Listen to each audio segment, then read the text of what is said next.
Hey everybody, it's Bob Smith coming to you with your Keikis Predator Tip of the Week. This is the emergency lure, and the emergency lure is a pretty tricky one. Excuse me, I'm recovering from the flu.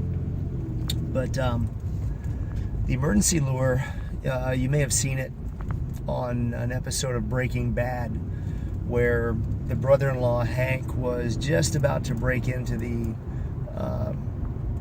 recreational vehicle, the RV that they were using as their lab, and he got an emergency phone call to break him away from the scene.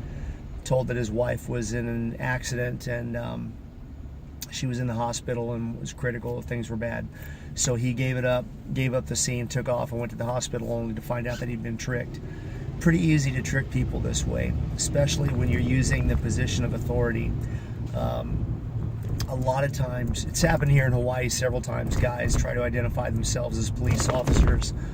Some use stolen badges, some dress in police uniforms, and they've done some home invasions that way. So it's pretty serious crime and pretty easy to take advantage of somebody like that if they're naive, especially children.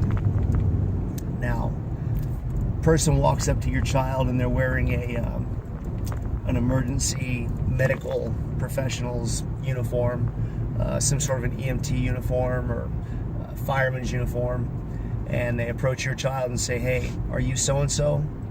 Your mom and dad have just been in a bad car accident. I need you to come with me." Well, the very first thing that child should do, instead of falling for that, is quiz them on the password. Use that running password.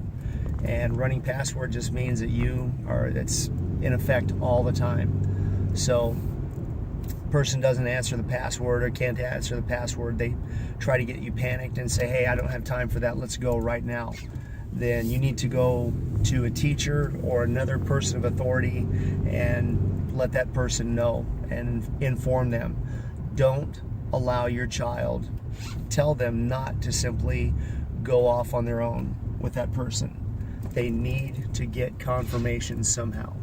Ask them, what are my parents' names? What kind of a car do they drive? Something simple or common. And it has to be something simple that a child will know automatically.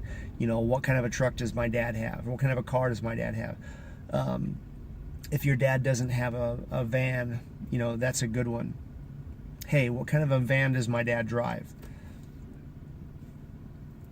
The guy responds, "Oh, he drives a Dodge minivan." Then automatically that's a red flag. So here's a scenario.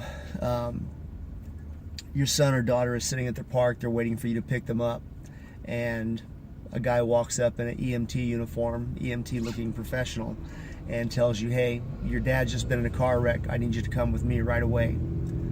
What do they do? So quiz your child on this, and they should tell you either the running password and a test question like, what kind of a van does my dad drive? What color was my dad's van?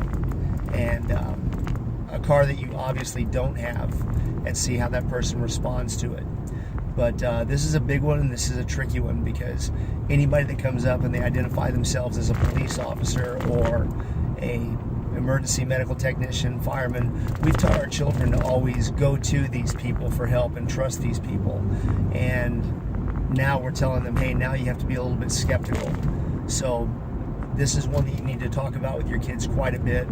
Make sure that they understand it, and play the what if game with them from time to time. You know, test them on it. Say, okay, if this happens, what do you do? Have them go through the scenario with you.